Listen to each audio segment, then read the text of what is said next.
ажыдан Кудайдын планы менен төрөгөн кыз да булчу. Ошон үчүн Кудай назарын салып тынчтыгын берсин, сүйүү көзү менен карасын, сактасын жана баталасын. Ыбырайымга берилген бата Иса Машайх аркылуу Суламиттага толугу менен өтсүн. Жана да атасына Жылдызбекке жана мага үй бүлөмө толугу менен өтсүн. Анткени Жылдызбек экөөбүз аркылуу Кудай колдонуп Суламиттан жаратты. Ошон үчүн мен ыраазымын Кудайга.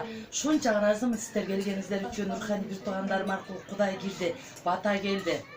Чоң деген үчүн ыраазымын жана да Суламитка 120-150ге чыгып жашашын каалайм. Анткени Кудай сурасаң көптү сура дейт, азды сурабайт. Анан кийин мен баягы кыска өмүрдү сурабайм, узун өмүрдү сурайм. Жана ошо өмүрүндө бактылуу болсун, эч качан кыйналбасын, оорубасын жана кырсыктабасын. Ошо исасымен батамды берем, жана баарыңыздарга ыраазычылык билдирем. Бул Суламита деген успехи подарок. Мен кара. 44 года женщина не может родить.